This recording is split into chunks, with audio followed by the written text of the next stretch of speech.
হয় বলে উন্নত বিশ্বের যেই দেশগুলো আছে সর্বোচ্চ প্রযুক্তি ব্যবহার করে বানানো বিল্ডিং গুলাও কেমন যেন টলমল করতে থাকে। কয়েক বছর আগে তুরস্কে ভূমিকম্পে কি অবস্থা, এরপরে থাইল্যান্ডে হইল, আফগানিস্তানে হলো, হাজার হাজার মানুষ মারা গেছে। বড় বড় স্থাপনা মুহূর্তের মধ্যে ভেঙে পড়ছে। এত প্রযুক্তি দিয়ে বানানো উঁচু উঁচু প্রাসাদ ভেঙে পড়ে যাচ্ছে। আমাদের বাংলাদেশে যদি 7.5-8 মাত্রার হয়, বিজ্ঞানীরা যা বলে তাতে লক্ষ লক্ষ মানুষ মারা যাবে। তবে হ্যাঁ, ঠিক, বাংলাদেশের মানুষ ঈমান আমলে দুর্বল ঠিক, কিন্তু এরপরেও এদেশের মানুষ ইসলামকে অপছন্দ করে এমন ব্যক্তিদের পছন্দ করে। ইসলামের প্রতি মায়া আছে, নবীর সুন্নাত মুখের মধ্যে নাই, কিন্তু নবীরে যদি কেউ কিছু বলে সহ্য করতে পারে না, ঠিক কিনা বলেন? কোরআন পড়তে পারে না ঠিক, কিন্তু কোরআনের বিপক্ষে কেউ যদি কিছু বলে, কোরআনকে যদি অবমাননা করে, এদেশের মানুষ সহ্য করতে পারে না। এজন্য কি দেখলাম কয়েকদিন আগে এক প্রাইভেট ইউনিভার্সিটিতে, ইস্ট ওয়েস্ট না নর্থ সাউথ ইউনিভার্সিটির মধ্যে কোরআনকে প্রকাশ্যে পা দিয়ে পড়ানো হয়েছে। নাউযুবিল্লাহি মিন যালিক। কি করা হলো? ওরা চিন্তা করে যে কোরআনকে অবমাননা করার মাধ্যমে ওরা মূলত আমাদের অবস্থাটা একটু পর্যবেক্ষণ করে, দেখি কোরআনকে অপমান করলে এদের হৃদয়ের সুপ্ত ঈমান তপ্ত হয়ে ওঠে কিনা।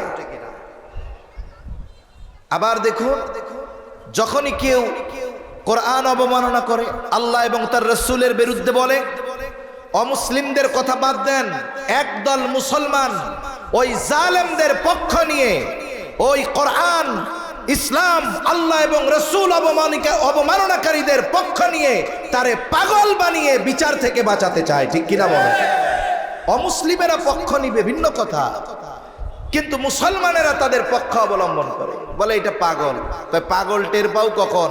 যখন আল্লাহ রাসূল কোরআন অবমাননা করে তখন। এর আগে পাগল আর টের পাও না, তাই না? দুনিয়ার যত পাগল আছে কেউরে কোনোদিন দেখলাম না বাইবেল পুড়াইল, দুনিয়ার কোন পাগলরে দেখলাম না কোনদিন ত্রিপিটক পুড়াইল, দুনিয়ার কোন পাগলরে দেখলাম না অমুসলিমদের উপাস্যদের নিয়ে গালাগালি দিল। সব পাগল আল্লাহ রাসূল আর কোরআন অবমাননা আর বকা দেওয়া শিখে, তাই না? আমাদেরকে এই ভূগোল বুঝ দিলে হবে না, মনে রাখতে হবে।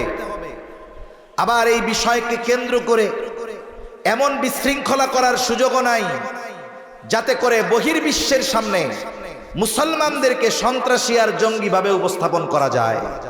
এই সুযোগও নেওয়ার কোনো সুযোগ ইনশাআল্লাহ দেওয়া হবে না।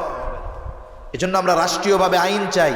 আজ পর্যন্ত বাংলাদেশের ইতিহাসে এমন একজন লোককে দেখান যেই ব্যক্তি অন্যান্য ধর্মাবলম্বী যাদের আছে বাইবেল পড়াইছে, পাড়াইছে, একটা দেখাইতে পারবেন? বৌদ্ধদের ধর্মীয় গ্রন্থ ত্রিপিটক পাড়াইছে, পুড়াইছে, দেখাইতে পারবেন? তাদের উপাস্যদের নিয়ে বকা দিয়েছে, গালাগালি দিয়েছে, এটা কেউ দেখাতে পারবে না। বরং ইসলাম আমাদেরকে অন্যান্য ধর্মাবলম্বী যাদেরকে উপাস্য হিসাবে গ্রহণ করেছে তাদেরকে বকা দিতে ইসলাম আমাদের নিষেধ করেছে। এজন্য মনে রাখতে হবে, এদেশে যদি বসবাস করতে হয় শান্তির সাথে, ইসলাম এবং মুসলমানদেরকে, আল্লাহ এবং রাসূলকে সর্বোচ্চ রেসপেক্ট করেই এদেশে অন্যান্য সব মানুষের শান্তিপূর্ণ সহ অবস্থান সম্ভব, এছাড়া সম্ভব নয়। আমরা শান্তিপূর্ণ সহ অবস্থানে বিশ্বাসী। আচ্ছা, দুর্গাপূজা চলছে, ওয়াজ মাহফিলও চলছে, কোন ওয়াইজ আপনাদেরকে এই কথা বলছে যে দুর্গাপূজা চলতেছে, হিন্দুদের বকা দিবেন, মন্দিরে গিয়া মূর্তি ভেঙে দিবেন? কেউ বলছে? সর্বোচ্চ আকারে নিষেধ করা হয়েছে এই বিষয়গুলো। তবে হ্যাঁ, ঈমানের যেই দাবি নিষেধ করা হয়েছে যে কোন মুসলমান যেখানে শিরকি কর্মকাণ্ড চলে ওখানে যেতে পারে না, তাদের কাছে বা তাদের ওই পূজার অনুষ্ঠানে যাওয়ার ব্যাপারে নিষেধ করা হয়েছে। কিন্তু তাদের ধর্মীয় কালচার পালনে বাধা প্রদান তো বহুদূর। বরং আমরা প্রশাসনের কাছে বলেছি যে এদেশের নাগরিক হিসাবে তাদের সিকিউরিটি পাওয়া, নিরাপত্তা পাওয়া, এটা তাদের অধিকার, এটা তাদেরকে গভর্নমেন্টের দিতে হবে, ঠিক কিনা বলে? এজন্য এই সুন্দর সহ অবস্থানপূর্ণ এক দেশ, যেখানে সব ধর্মের মানুষ শান্তিপূর্ণভাবে বসবাস করে, এখানে মাঝে মধ্যে কিছু লোককে পাগল সাজিয়ে কোরআন অবমাননা করে মুসলমানদের হৃদয়ে আঘাত দেওয়া, এটা কিন্তু বারবার বরদাস্ত করা হবে না ইনশাআল্লাহ।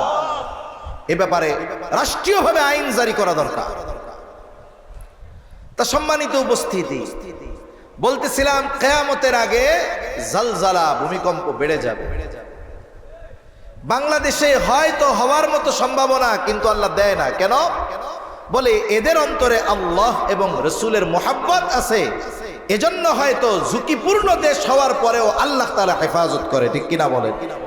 এদেশে অসংখ্য উলামায়ে কেরাম আছে, অসংখ্য মাদ্রাসা আছে, আমরা হয়তো গোনা করি, কিন্তু এই দারুল উলুম মাবিয়া ইসলামিয়া মাদ্রাসার হেফজখানার ছোট ছোট নাবালক বাচ্চারা গভীর রাত্রে উঠে আল্লাহর কালাম তিলাওয়াত করে। ঠিক কিনা বলেন?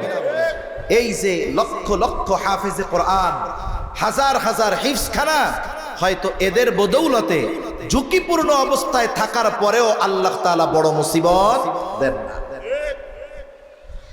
তাহলে কিয়ামতের আগে জালজালা বেড়ে যাবে। দুনিয়ামুখী মানুষেরা ভূমিকম্প বাড়ার কারণ জাগতিক নজর দিয়ে তালাশ করে, কিন্তু ঈমানদার যখন কোনো মুসিবত আসে এগুলোকে শুধু জাগতিক বিষয়ের নজর দিয়ে অনুসন্ধান করে না, বরং সাথে সাথে কোরআন সুন্নাহর দৃষ্টি দিয়ে তারা এগুলো অনুসন্ধান চালায়। কেন এই জমিনে মুসিবত, কেন স্থলে মুসিবত, কেন জলে মুসিবত, কেন ভূমিকম্প, কেন সিডর, কেন আয়লা, কেন লায়লা? আল্লাহ তাআলা কোরআনুল কারীমের মধ্যে বলেন, যাহারাল ফাসাদু ফিল বাররি ওয়াল বাহরি বিমা কাসাবাত আইদিন নাস লিয়ুযীকাহুম বা'দাল্লাযী আমিলু লাআল্লাহুম ইয়ারজিউন। আল্লাহ রাব্বুল আলামিন বলেন, যাহারাল ফাসাদু ফিল বাররি ওয়াল বাহরি বিমা কাসাবাত আইদিন নাস। জল স্থলে যত রকমের বিপর্যয়, আল্লাহ তাআলা বলেন এগুলো হলো মানুষের হাতের কামাই। তার মানে স্থলে আর জলে যত ধরনের মুসিবত, এগুলো আমাদের কর্মফল। তবে আল্লাহ তাআলা অতীতের উম্মতদের মতো শাস্তি দিয়া আমাদের ধ্বংস করে দিতে চান না। সাময়িক কিছু মুসিবত দিয়ে আমাদেরকে একটু কষ্ট আস্বাদন করান। কেন? বলে ধ্বংস করে দেওয়ার জন্য নয়, বরং আমরা যেন ওই মুসিবতে সতর্ক হয়ে আল্লাহর দিকে ফিরে যাই। এজন্য আল্লাহ তাআলা বলেন, লিয়ুযীকাহুম বা'দাল্লাযী আমিলু লাআল্লাহুম ইয়ারজিউন, যাতে করে আমরা আল্লাহর দিকে প্রত্যাবর্তন করি, পাপাচার অনাচারের পথ ত্যাগ করে কল্যাণ আর নেকের পথের পথিক হয়ে যাই, পাপের পথ ছেড়ে যেন নেকের পথের পথিক হয়ে যাই।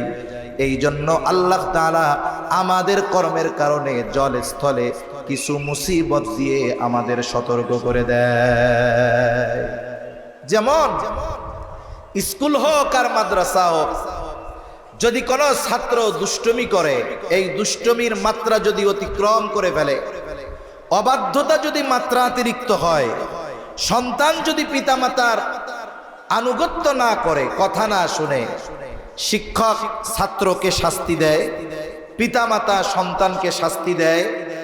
শাস্তি দেওয়ার সময় অনেক সময় হয়তো প্রহার করা হয়, একটু কঠিন শাস্তি দেওয়া হয়। বলুন তো, শাস্তি যখন যাকে দেওয়া হয় তার কাছে কি শাস্তিটা ভালো লাগে?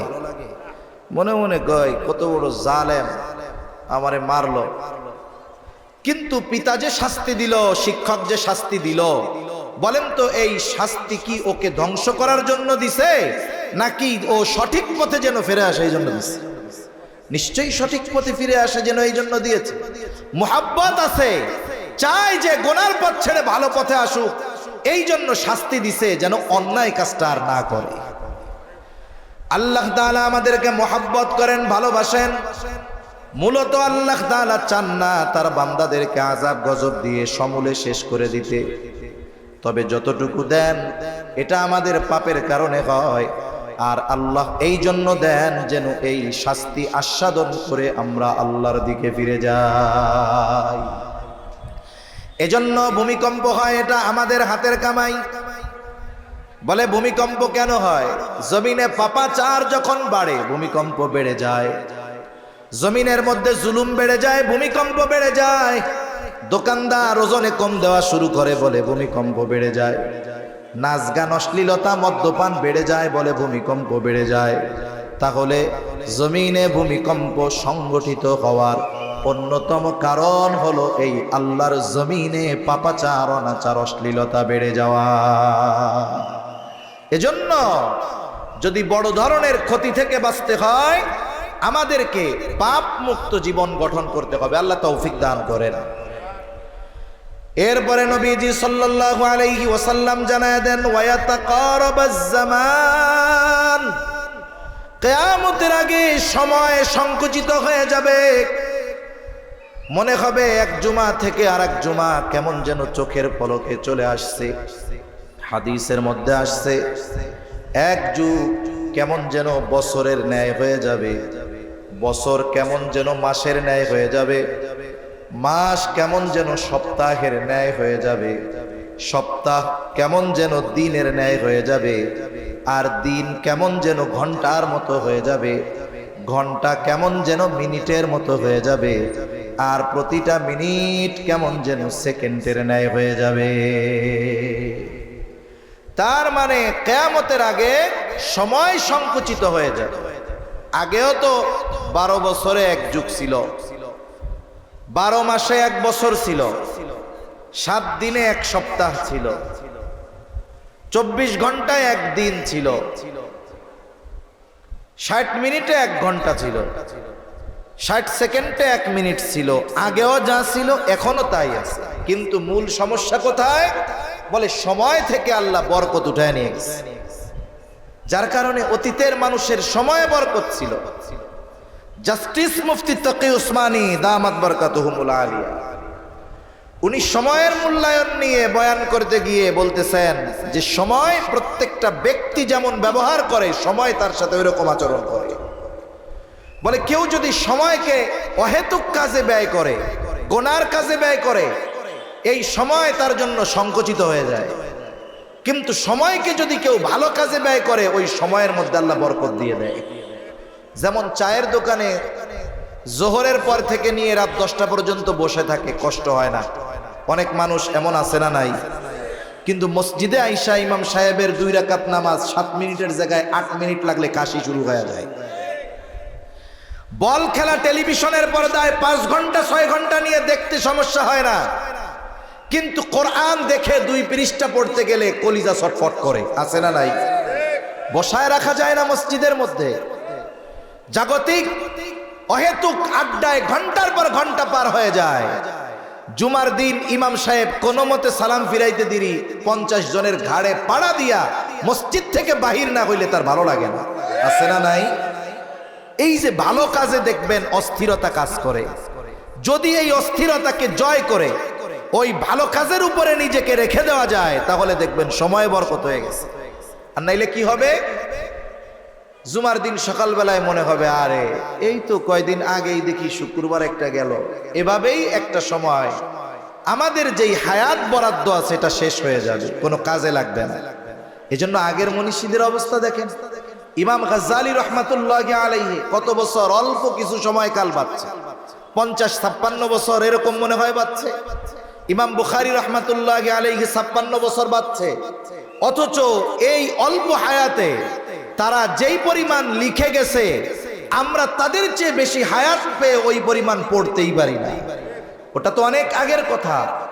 নিকট অতীতের কথা বলি, হাকিমুল উম্মাত আশরাফ আলী থানভী রহমাতুল্লাহি আলাইহি ওনার যেই রচনা, ওনার যেই লেখা, উনি যা লিখে গিয়েছেন গোটা হায়াতে, কত খেদমত করেছেন দিনের, এরপরে যা লিখছেন গোটা হায়াতে আমরা পড়ে শেষ করতে পারি। কেন? বলে ওনাদের হায়াতে বরকত ছিল, সময়কে ভালো কাজে লাগাইছে। এই জন্য আমরাও যদি সময়ে হায়াতে বরকত চাই, অহেতুক ফালতু কাজ বাদ দিয়ে ভালো কাজে মনোনিবেশ করতে হবে ইনশাআল্লাহ। বলে তাহলে কিয়ামতের আগে নবীজি বলেন ওয়া তাকারাবাজ জামান, কিয়ামত ততক্ষণ সংগঠিত হবে না যতক্ষণ না সময় সংকুচিত হবে। এরপরে নবীজি বলেন ওয়া তাযহারুল ফিতান, কিয়ামতের আগে ফিতনা প্রকাশ পাবে, ততক্ষণ কিয়ামত হবে না। এখানে ফিতনা দ্বারা উদ্দেশ্য হলো মসিহ দাজ্জাল। ওই দাজ্জালের আগমনের ক্ষেত্র প্রস্তুত করতেছে ইসরাইল। ইসরাইল ওকে ত্রাণকর্তা মনে করে, যার কারণে সুদূর ইউফ্রেটিস নদী থেকে নিয়ে নীলনদ পর্যন্ত গ্রেটার ইসরাইল তৈরির বাসনা তাদের মনে। কিন্তু আফসোস, তারা তাদের মনের কথা প্রকাশ্যে ঢাকঢোল পিটায়া বলে দিচ্ছে, অথচ যেই দেশগুলোর উপরে তারা ভয়ালো থাবা দিয়ে রাখছে ওই মুসলিম দেশগুলার শাসকদের ঘুম ভাঙে না। যাদের দেশ দখলের হুমকি জাতীয় সংঘে গিয়ে দিচ্ছে ওই দেশগুলোর কোনো আহ নাই, এরা একেবারে মৃত লাশের ন্যায় হয়ে গেছে। অনেক সময় তো মানুষ মরা লাশেরও ভয় পায় না, ভয় পায় যে একজন মরে গেছে, একা একা যাইবো রাতের বেলা, ভয় লাগে, স্বাভাবিক। ইসরাইল একটা ব্যক্তি মরা লাশকে যেই পরিমাণ ভয় পায়, ইসরাইল আরবের শাসকদেরকে ওই পরিমাণও ভয় পায় না। একটা পিঁপড়ার কামড়কে যেই পরিমাণ ভয় পায় ইসরাইল, ওরা আরব শাসকদের ওই পরিমাণ ভয় পায় না। থোড়া কেয়ার, কোনো গুণেই নাই এদের। কিন্তু যাদের উপরে মুসিবত প্রথমে পতিত হবে এই মানুষগুলারই কোনো খবর নাই, হুঁশ নাই। এজন্য আমরা দোয়া করি আল্লাহ তাআলা ওই সমস্ত রাষ্ট্রপ্রধানদের ঘুমন্ত বিবেককে আল্লাহ জাগ্রত বানায় দেন। আজকে অবরুদ্ধ গাজায় মুসলমানদের উপরে যেই নির্যাতন, শুধু মুসলিম বিশ্ব নয়, গোটা পৃথিবীর অধিকাংশ দেশ ইসরায়েলের এই বর্বরতার বিরুদ্ধে অবস্থান নেওয়ার পরেও গোটা পৃথিবীকে বৃদ্ধাঙ্গুলি দেখিয়ে অবরুদ্ধ গাজার মুসলমানদের উপরে যেই ধ্বংসলীলা চালাচ্ছে, এর কারণে সবচাইতে বড় দায়ী ওই আরব গাদ্দারগুলো। যদি ওরা গাদ্দারি না করত তাহলে ওসমানী খেলাফতের পতন হতো না। বিষ ফোড়া ইসরায়েল ওই পবিত্র ভূমিতে এসে বসতি স্থাপন করতে পারতো না, ঠিক কিনা বলে? এজন্য মুসলমান, ওই জায়গায় মুসলমানদের ওই পরিস্থিতি, আমরাও মোটামুটি এক গাজার মতো ভূখণ্ডে বসবাস করতেছি। এজন্য প্রত্যেকটা ইমানদারের উচিত ধ্বংস হয়ে যাওয়ার আগে ওই ধরনের জালেমদেরকে ধ্বংস করার প্রস্তুতি নেওয়া।